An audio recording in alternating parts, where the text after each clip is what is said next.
y comenzamos. Recording stopped. Recording in progress. Bien, pues hoy tenemos un tema verdaderamente apasionante,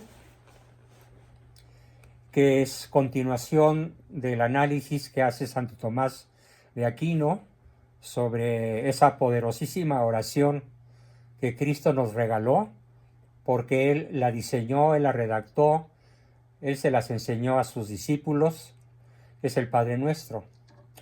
Pero probablemente de todos los versículos, de todos los enunciados, peticiones, súplicas, frases cortas, enunciados largos de esa hermosísima oración, hay uno que es particularmente atractivo para las personas verdaderamente cristianas, verdaderamente católicas, y que resulta prácticamente imposible de cumplir para las personas que no tienen a Cristo como centro de su vida.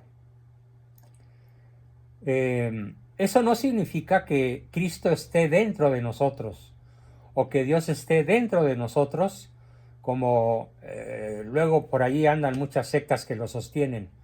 Ya dije hace rato, contestando este tema, que Cristo está en nuestro interior corporal, solo en la Sagrada Eucaristía, y eso no más de 12 o 15 minutos a lo sumo. Cosa muy distinta de estar en estado de gracia. No es que Dios esté dentro de nosotros, es que Dios se complace en nuestro estado de gracia, porque estamos en amistad con Él, pero Él no invade nuestro espacio corporal. Aclarado esto, nuevamente, porque lo preguntaron muy al principio cuando no había muchos de ustedes, tenemos para el versículo que hoy vamos a analizar: hágase, Señor, tu voluntad, así en la tierra como en el cielo. Quiero, antes de exponer la doctrina de Santo Tomás, quiero hacer una aportación mía, desde el punto de vista de mi profesión principal, que es la de psicoterapeuta, la de un psicólogo católico que busca ayudar a las personas a enderezar su camino para que puedan lograr, al término de su muerte, alcanzar su último fin. Último fin, que como lo he dicho y vale la pena repetirlo una y mil veces, consiste en la posesión de Dios, en el conocimiento de Dios, en la posesión de la creación entera y en el conocimiento de la creación entera. ¿A qué nivel? En el mismo nivel que Dios conoce, posee y ama. A Él mismo, a las otras personas de la Santísima Trinidad y a cada uno de nosotros y al mundo entero, al universo entero. Porque seremos elevados al orden sobrenatural si morimos en gracia. Esta sola idea bastaría para que nadie más se atreva nunca más a volver a pecar. ¿Y qué significa la aportación que quiero hacerles antes que empezar con el texto del Aquinatense, Santo Tomás? ¿Qué significa o cuál es la dificultad que encontramos en el mundo de la psicología humana que hace tan difícil, a veces tan imposible de aplicar en la vida cotidiana, en la vida real, este hermosísimo versículo de hágase tu voluntad, así en la tierra como en el cielo? Bueno, pues lo voy a decir en términos profesionales y luego lo explico. La voluntad humana, a partir del pecado original, quedó rota, quedó fragmentada. ¿Esto qué quiere decir? Quiere decir un fenómeno que cualquiera de nosotros puede observar en uno mismo o en el prójimo. Y el fenómeno al cual me voy a referir en esta introducción a este párrafo del Padre Nuestro es lo que se llama ambivalencia, expresada en multitud de canciones vernáculas que son muy claras en expresar esa ambivalencia, como aquella que decía o que dice, ni contigo ni sin ti tienen mis males remedio, contigo porque me matas y sin ti porque me muero. O aquella otra de mátame, rómpeme, pégame, pero no me dejes. O haz conmigo lo que quieras, reina, esclava o mujer. Este tripleto de canciones vernáculas nos hacen ver la ambivalencia de la voluntad humana. San Pablo lo expresa de una manera espléndida. Cuando dice en una de sus tantas cartas a las comunidades cristianas de su época, ¿por qué será que hago el mal que tanto odio? ¿Por qué será que dejo de hacer el bien que tanto amo? ¿Quién me librará de este aguijón que castiga mi carne? Y se refiere justamente a esa ambivalencia, a ese te quiero pero te odio pero te quiero. Mátame, rómpeme, pégame, pero no me dejes. Haz conmigo reina o esclava o mujer, pero no te vayas. O como la mamá que muy enojada le da una cintariza o una cachetiza a alguno de sus hijos hasta hacerlo llorar y luego le pide perdón por los golpes que le dio. Pero luego le dice, tú te los ganaste, tú tuviste la culpa. Y luego le vuelve a pedir perdón porque se le pasó de tueste la palabra. Y total, el pobre niño crece en un mundo cambiante, impredecible y mamando, literalmente tragándose el modelo ambivalente de una mamá que lo amodia. O de un papá, o de ambos, que no aman de manera inequívoca y unívoca, sino que cambian del amor al odio, del odio al amor, o los mezclan. Como cuando aquella mamá, paciente y alumna mía, fue interpelada por su hijo de 14 años, después de una cintariza con el pantalón abajo y el cuero del cinturón de papá mojado, hasta que le dejó las nalgas marcadas al grado que no se podía sentar. Y luego le dijo ella a él, y conste que lo hago porque te quiero mucho. Y el niño le contestó, ay mamá, pues no me quieras tanto, porque si me quisieras menos, me maltratarías menos. Así que con estos ejemplos quiero resaltar, espero haberlo hecho con mucha adecuación, con mucha claridad, que la voluntad humana es doble. Quiere pero no quiere. Se doblega pero no se doblega. Ama pero odia al mismo tiempo. Odia pero al mismo tiempo necesita o clama por el amor. Esos sentimientos ambivalentes no fue la forma como fuimos creados.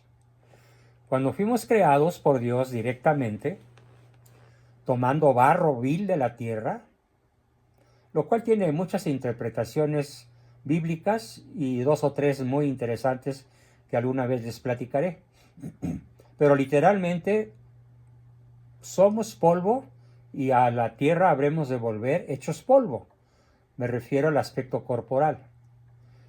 Desde el pecado original se introdujo la muerte, se introdujo la estupidez, desplazando la sabiduría y la ignorancia. Desde el pecado original perdimos la agilidad y para transportarnos antes lo hacíamos a voluntad y desde el pecado original necesitamos una rueda o un buey o un caballo o un burro o una mula o posteriormente vehículos de gran velocidad. Y así sucesivamente, al perder los 4 dones preternaturales, nuestra voluntad, que era unívoca e inequívoca, se volvió ambivalente. Por eso es muy famosa aquella frase de un ranchero que decía, Señor, Señor Dios, hágase tu voluntad así en la tierra como en el cielo, pero en los bueyes de mi compadre. Ay, qué rico, ¿no? O sea que si Dios quiere que se mueran, y si Dios quiere que estén vivos, o enfermos, pues que sea como Dios quiera, pero no en mis bueyes, en los bueyes del ganado de mi compadre. Yo creo que conozco pocas personas, y espero que todos ustedes estén en este caso, en donde la oración se haga plenamente y sin ambivalencia,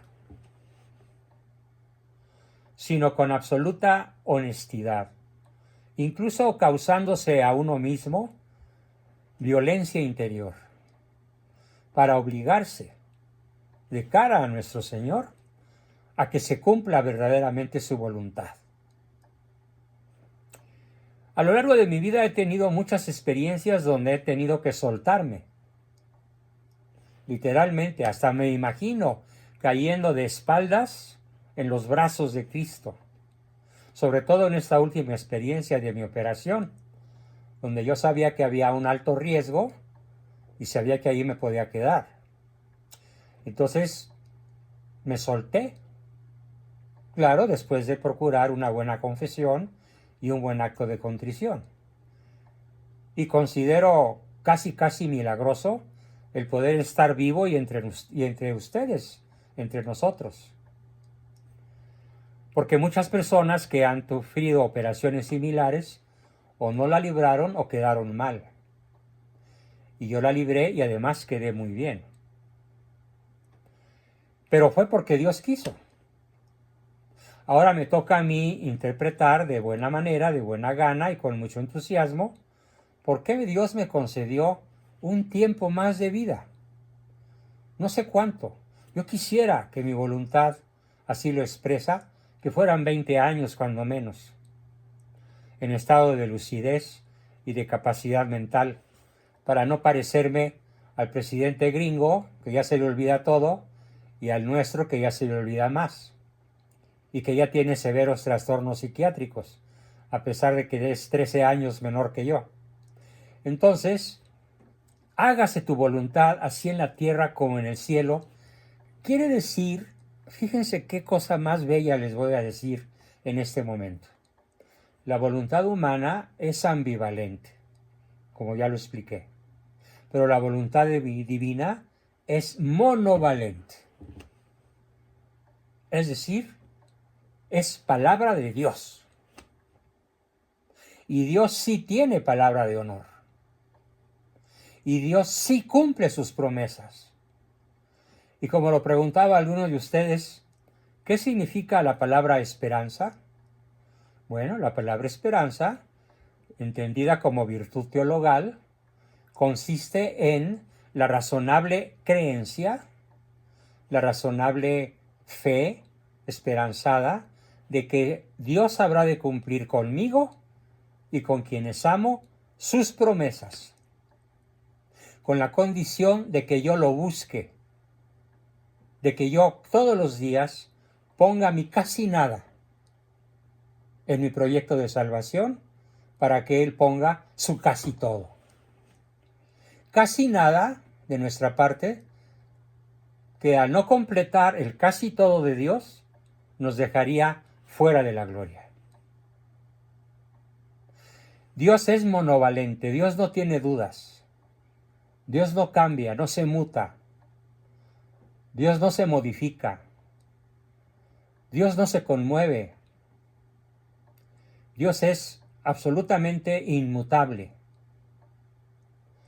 Claro, Nuestra Señora y Jesucristo, como seres humanos, no disfrutan de esa inmutabilidad de Dios Padre y de Dios Espíritu Santo. En cuanto que Cristo es hombre, ser humano, tiene nuestras mismas emociones y las manifestó de manera sumamente vívida en el huerto de los olivos.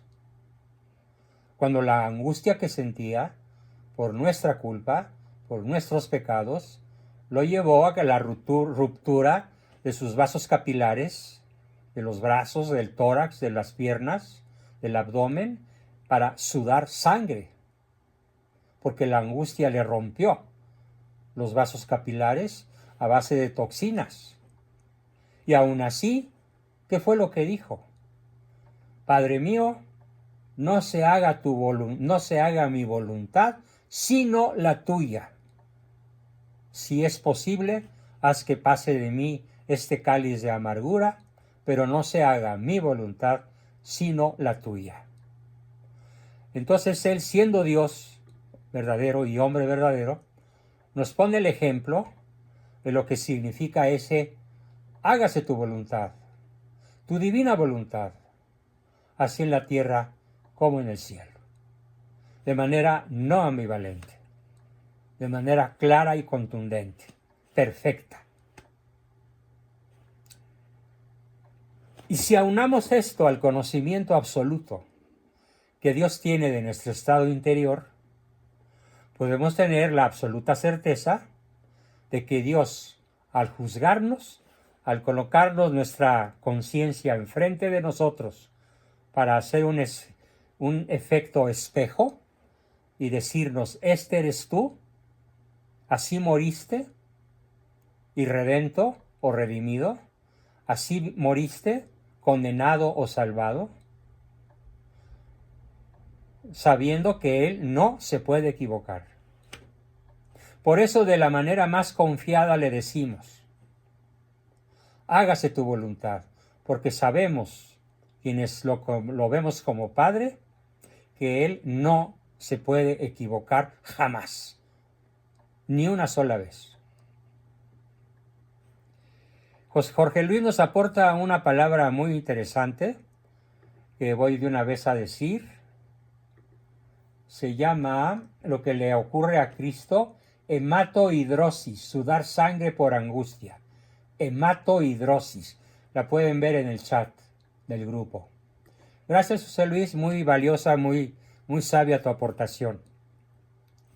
Bueno, pues a pesar de la hematohidrosis, Cristo cumplió la voluntad de su Padre hasta la muerte.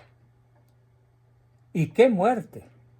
Una muerte infamante, una muerte que les estaba reservada a los ladrones irredentos contumaces, que les estaba reservada a los peores ciudadanos de Israel, a los malhechores como Gestas, que no se arrepintió, que murió blasfemando al lado de Cristo, desperdiciando el ejemplo que le dio Dimas al convertirse al lado de la cruz de Cristo. Entrando ya más a fondo sobre el tema y releyendo y comentando el texto de Santo Tomás, este gran santo nos dice, esta petición de hágase tu voluntad está asociada al don de ciencia, que hace sabio a quien la posee. Quiere decir que el que dice hágase tu voluntad y no la mía, tiene el don de ciencia. Y somos sabios. Dicho de otra manera, ¿cuál es el acto de mayor sabiduría que podemos realizar? Dejar caer nuestra voluntad en la voluntad divina. Totalmente, plenamente, absolutamente. Porque es la ciencia la que nos enseña el Espíritu Santo. Y el Espíritu Santo nos enseña a vivir de modo óptimo posible. Por medio, pues, de este don nos enseña el Espíritu Santo a no hacer nuestra voluntad, sino la voluntad de Dios. Eso supone por parte nuestra una gran humildad. Pero cuando vivimos de acuerdo con la voluntad de Dios, nuestro corazón camina con rectitud hacia arriba y sin desviarse a los lados hasta conquistar la visión beatífica. Conocimiento y posesión de Dios y del entero mundo creado a la escala en la cual los posee y los conoce Dios, de manera sobrenatural. Además, dice Santo Tomás, tomemos en cuenta que Dios no nos creó en vano, sino para que alcancemos la vida eterna. Al crear a cada uno de nosotros, Él nos crea con ese propósito, de que alcancemos la vida eterna. Y la salvación consiste precisamente en alcanzar el fin para el que fuimos creados. la voluntad será colmada con el bien perfecto y absoluto.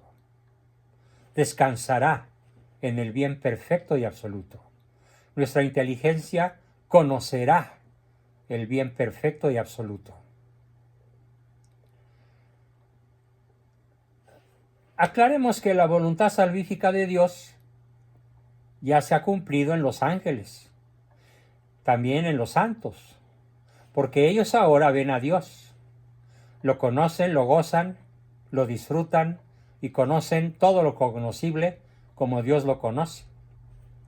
Por eso, con esta petición, pedimos que se cumpla también esta voluntad en nosotros, que somos los que todavía peregrinamos por este mundo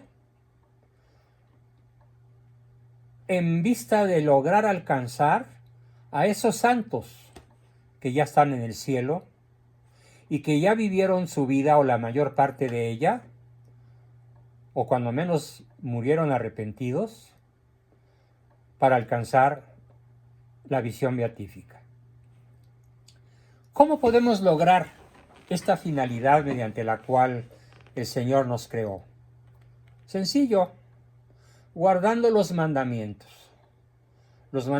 de la ley de Dios, que son 10, y los mandamientos de la Santa Madre Iglesia, que si mal no recuerdo son 7.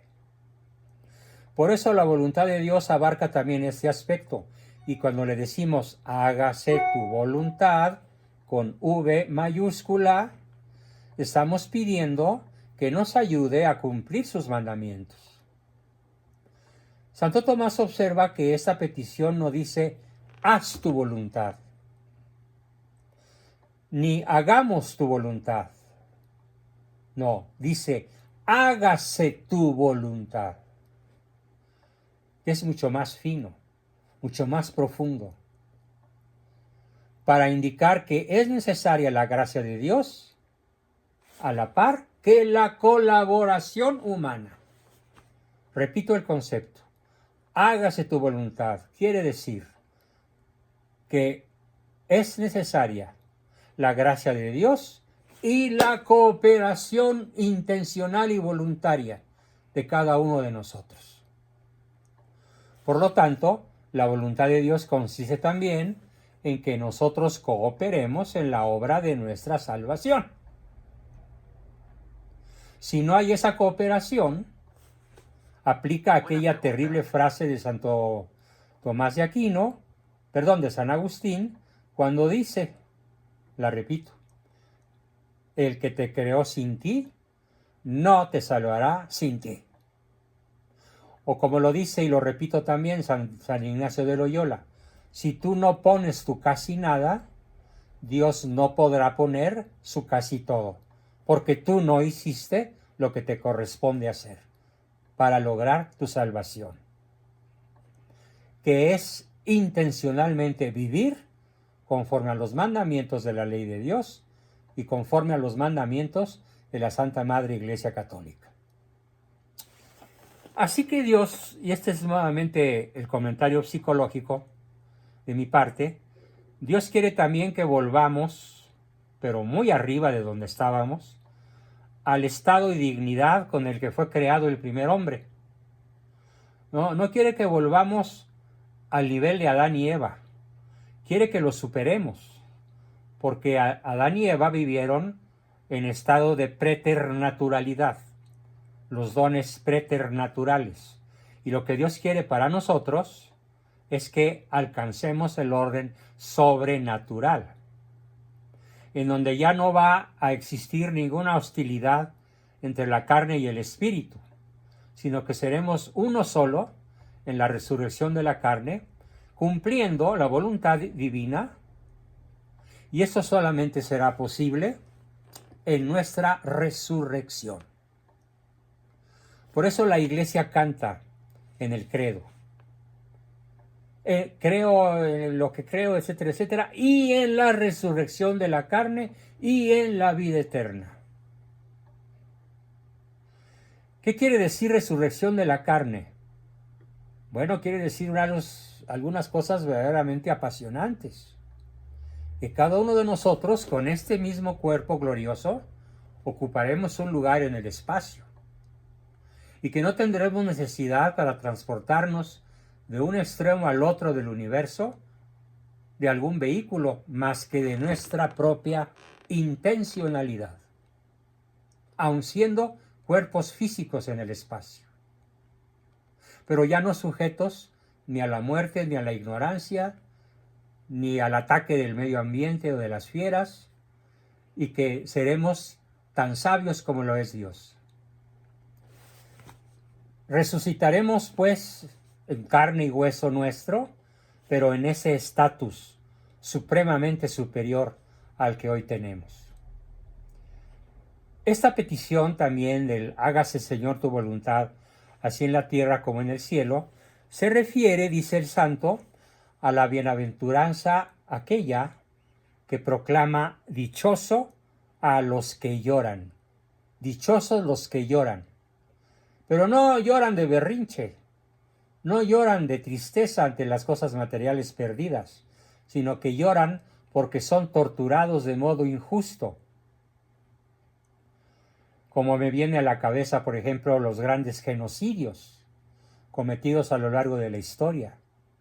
Uno del que casi nunca se habla es del genocidio que cometió Stalin, Joseph Broz Tito, Stalin, que costó la vida de 100 millones de personas y la casi absoluta despoblación del territorio ruso, donde hoy existe una densidad de 8 habitantes por kilómetro cuadrado contra los casi 70 que vivimos en México. Perdón, Joseph Broz Tito era el dictador de Yugoslavia, Juan Bosco. No, pero ¿cómo se llamaba el ruso? También se llamaba Joseph. Joseph Stalin. Joseph Stalin, perdón. Hice una fusión involuntaria de ambos nombres. Uno es Joseph Stalin y el otro es Joseph Broz Tito. Gracias por la corrección. Humildemente te la acepto. Entonces, esta petición se refiere a los muertos, a los que están muriendo o van a morir por la crueldad humana, por la injusticia humana. Y porque si deseamos la vida eterna, al ver que se prolonga nuestro destierro, se produce el llanto. Aquella famosa oración de Santa Teresa, es tan grande el bien que espero que muero porque no muero. Si se moría por no morir, indica un llanto profundo en su interior. También hay otra cosa que implica a veces mucho llanto, y a mí me ha tocado verlo muy de cerca en mi propia familia. Es cuando el cumplimiento de los mandamientos nos cuesta un esfuerzo heroico. No siempre cumplir los mandamientos de la ley de Dios se nos da de manera fácil, de manera simple o sencilla, o de manera inequívoca y clara. Muchísimas veces, o algunas veces al menos, y a mí me ha pasado, y lo reconozco, cumplir el mandamiento produce llanto. Llanto de coraje, llanto de tristeza, llanto de alegría, llanto de esperanza. Y eso ocurre con mayor frecuencia de la que podemos imaginar. Y aquí hago una aclaración importante. No es que sea malo llorar. No. Llorar es una bendición. Es una válvula de escape natural que Dios puso en nuestro diseño humano para poder sacar las toxinas que llevamos dentro. Porque las personas que no lloran, que andan siempre con las botas puestas, procurando nunca sacar sus emociones, difícilmente van a sobrevivir a un ataque cardíaco. Y no crean que después de los 60, muchas veces bastante antes. Entonces, se vale llorar, y sobre todo cuando el llanto está producido, como en el caso de multitud de santos, porque los preceptos de Dios, y así lo dijeron ellos, Santa Teresa de Ávila, San Francisco de Asís, Santa Teresita del Niño Jesús, decían, los preceptos de Dios son dulces para el alma de las personas buenas. y son durísimos de cumplir para aquellos de nosotros que todavía tenemos una alta dosis de ambivalencia y que no hemos logrado que nuestro sí sea un sí rotundo, contundente, sin reservas, sin retrocesos, sino un sí absoluto, como el de Jesús cuando le dice a su Padre Dios: hágase tu voluntad y no la mía. Claro, casi siempre esos mandamientos que son dulces para el alma, y esto lo reconoce Santa Teresa de Ávila, son amargos para la carne, son amargos para el cuerpo, como el ayuno, la abstinencia, la fidelidad conyugal, el tener sujeta la vista para no posarla lujuriosamente en la ingente multitud de mujeres atractivas que pululan por todas partes, con trapitos ligeros. Ah, cómo extraño la época en que las mujeres se vestían con decencia, sobre todo las jóvenes, con pudor. Qué difícil es para los varones actuales que queremos no pecar, que queremos mantenernos en gracia, que es difícil ir a un centro comercial y poder tener la vista a salvaguarda de la atracción de la lujuria. Por eso habla pues Santa Teresa de que para el cuerpo muchas veces es causa de llanto, interno aunque sea, aunque no se manifieste en lágrimas. Y a todo esto, la bienaventuranza dice: dichosos son los que lloran. Mónica añade: o ir a la playa. No, bueno, me escapó el comentario, gracias por añadirlo, ¿no? Igualmente, la guerra continua entre nuestro cuerpo y nuestro espíritu puede ser causa de llanto, ¿sí? Es verdad. Así que, entonces, este es el significado: soltarnos totalmente, desadherirnos de nuestra voluntad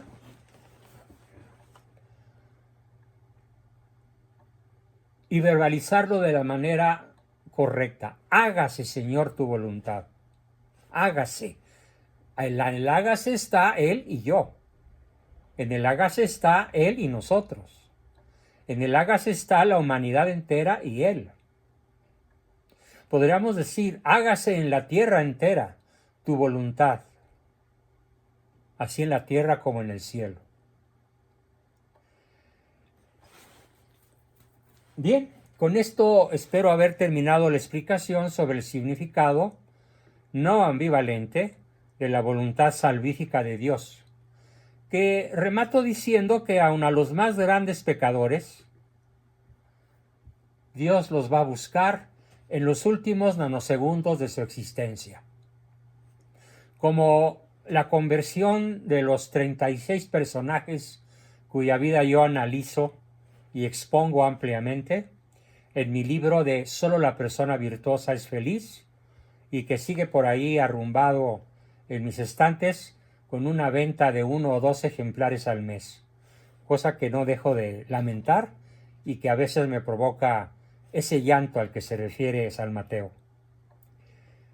Bien, y pasamos a introducir en los 7 minutos que nos quedan el siguiente tema, que no lo voy a agotar en esta sesión, sino en la del miércoles, y es el siguiente versículo. Después del hágase, Señor, tu voluntad, en la tierra como en el cielo, sigue: el pan nuestro de cada día, dánosle hoy. O danos hoy el pan nuestro de cada día, en una hipérbaton.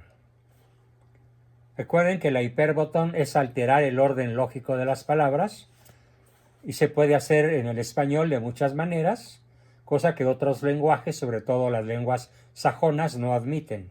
O sea, hay mucha rigidez. En el español hay muchísima flexibilidad, al igual que en el italiano, el francés o el rumano, o el portugués, que son las lenguas romance. Así que cada día danos hoy nuestro pan de cada día. O hoy danos el pan de cada día, Señor. O el pan nuestro de cada día, dánoslo hoy. O el pan nuestro hoy, lo necesitamos como todos los días.